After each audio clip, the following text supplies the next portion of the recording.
Dear Patriots, before the news starts, please subscribe to our patriotic channel by clicking the subscribe button. Give us a thumbs up to this video. Don't forget to leave your opinion below in the comments section. Share the news on Facebook and Twitter so you friends see it. Thank you. CNN reporter just told Trump to shut up on air. CNN, the original 24-hour television news channel, has been working around the clock attempting to spread a narrative about President Donald Trump that he is racist against Latinos and has not been doing enough to help the island of Puerto Rico following the destruction caused by Hurricane Maria. The liberal-biased news network has been getting as much mileage out of the slanted words of San Juan's Mayor Carmen Yulin Cruz, who sharply criticized the federal government and mainland Americans for how they are supposedly not helping Puerto Ricans. Commented Cruz during a CNN appearance, "Well, maybe from where she's standing it's a good news story. When you're drinking from a creek, it's not a good news story. When you don't have food for a baby, it's not a good news story. When you have to pull people down from buildings, I'm sorry, that really upsets me and frustrates me." CNN's hosts and commentators have been playing their parts perfectly as well, with so-called Republican Ana Navarro going so far as to say on the network's show State of the Union, "Look, the President of the United States is the biggest fish in this structure, right? He's got the biggest bully pulpit of all. And if he wants unity of command, even if he thinks he's being maligned by the mayor of San Juan, he's got to shut up." She continued disparaging America's president in this same coarse way, stating, "And the reason he's got to shut up is because he is in a gold-inlaid golf course right now while she is wading through water up to her chest. And so if nothing else, the optics look terrible. Do you think that Anna needs to come out and admit that she is paid to spout liberal talking points?"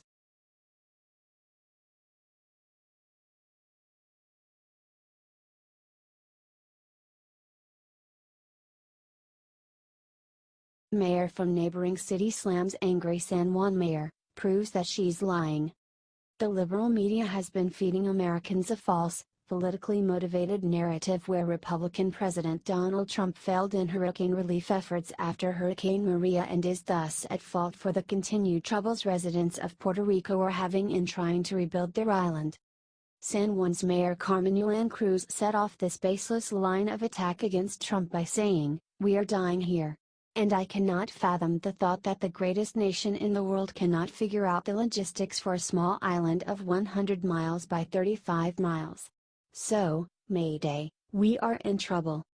Liberals took her words as the call to hunting season against Trump, going so far as to call the Hurricane Maria response Trump's Katrina and say that he is racist against people of Latino heritage because the help he provided was allegedly not as good as the help he gave to Texas and Florida, two states with significant Hispanic populations.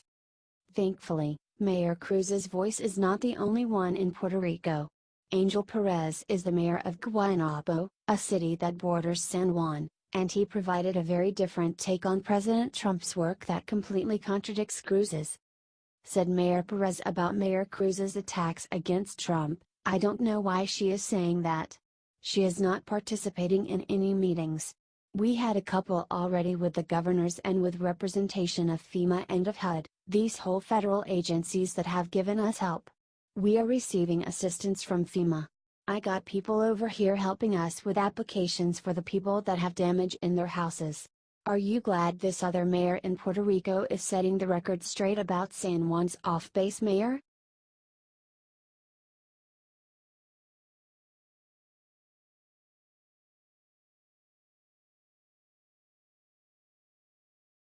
"I don't see people dying," Geraldo calls out San Juan mayor to her face for lying. San Juan, Puerto Rico's Mayor Carmen Yulin Cruz recently made a bold and colorful statement about the aftermath of Hurricane Maria. Rebutting acting Homeland Security Secretary Elaine Duke's assertion that Puerto Rico relief efforts are a good news story, Mayor Cruz said to Elaine, "I would ask you to come down here and visit the towns and then make a statement like that, because frankly, it is an irresponsible statement in contrast with the statements of support that I have been getting yesterday when I got that call from the White House. Damn it, this is not a good news story. This is a people are dying story. It's a life or death story.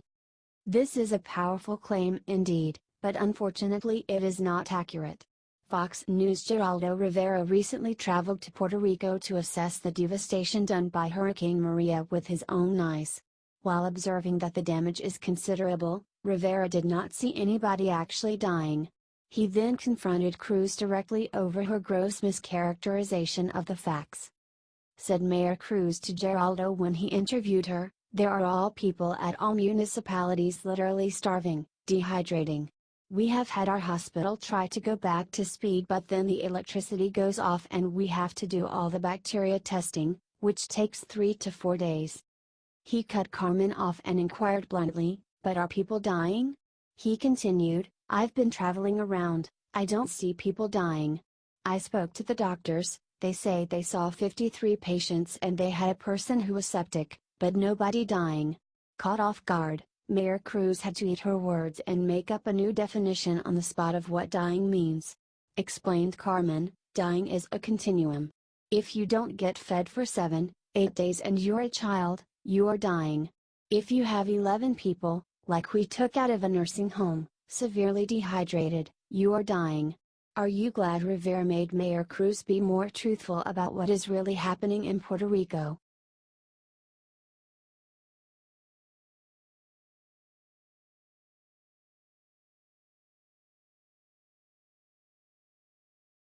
Geraldo gets Trump's back on Puerto Rico, slams libs for politicizing tragedy. Many liberals have been attacking President Trump for how they believe that he is not doing enough to help people in the island territory of Puerto Rico in the aftermath of Hurricane Maria. Some liberals, stooping to the lowest tricks in the liberal playbook, are even saying that Trump is supposedly not helping Puerto Ricans enough because he is racist against Hispanics. Thankfully, Fox News' Geraldo Rivera, who has been reporting from the ravaged island, struck back and defending the way President Trump has been handling the relief efforts just as he did after Hurricane Harvey and Hurricane Irma. Dependably biased Democratic Congressman Ted Lieu kicked things off by tweeting about the tragedy, "In place of helping, more evidence that real Donald Trump was derelict in his duty to protect U.S. citizens in Puerto Rico. He was more interested in bashing the NFL." Shot back Rivera at Rep. Lieu, "On the ground I see the suffering, but feel deeply that attacking at real Donald Trump for the ravages of nature and neglect is politicizing tragedy."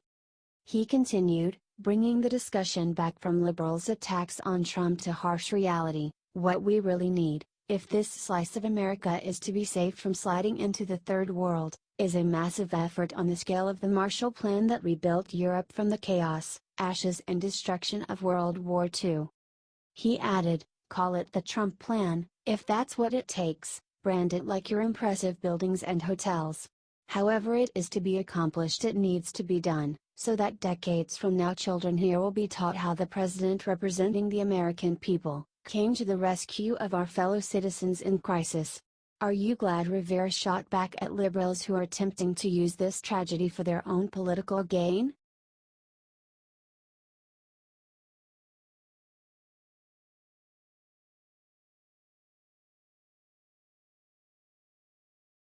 NBA just sent basketball players a harsh warning if they don't stand for the anthem.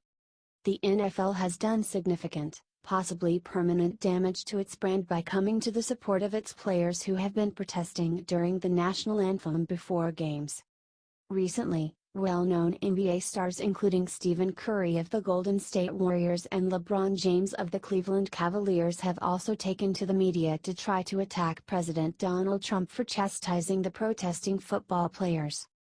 With the NBA season close at hand, the league is clearly worried that its players and coaches may decide to follow suit and protest the national anthem. To make sure that these players did not damage the league in the same way the NFL got damaged, the heads of the NBA just sent all players and coaches a stern reminder that they are required to remain standing during the anthem. Said NBA Commissioner David Silver this past week, "We have a rule that requires our players to stand for the anthem. It's been a rule for as long as I've been involved with the league, and my expectation is that our players will continue to stand for the anthem." Silver followed up his remarks by having Deputy Commissioner Mark Tatum release a memo to every single NBA team. In the memo, Tatum warned that the league office will determine how to deal with any possible instance in which a player, coach, or trainer does not stand for the anthem. He also stated that the individual teams do not have the discretion to waive the NBA's clearly stated rule. Are you glad the NBA is clamping down in advance on basketball players who might protest?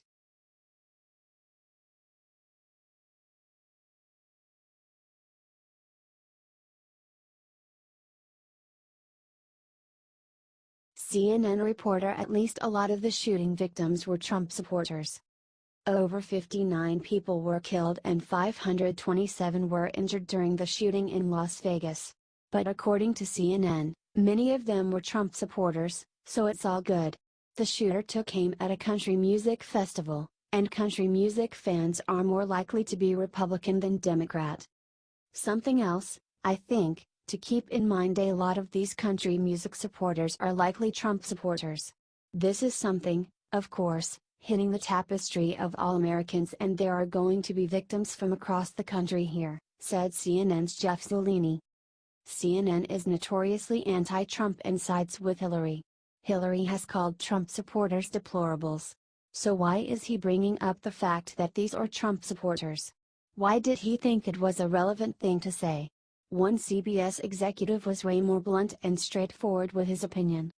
If they wouldn't do anything when children were murdered, I have no hope that Republicans will ever do the right thing. I'm actually not even sympathetic. BC country music fans often are Republican gun toters, wrote CBS's top legal executive Haley Jeff Mangold on a deleted Facebook post. We all knew they hated Trump supporters, but their hatred is becoming scary. You would think that after a tragedy like this we would at least all agree that the shooting was a bad thing.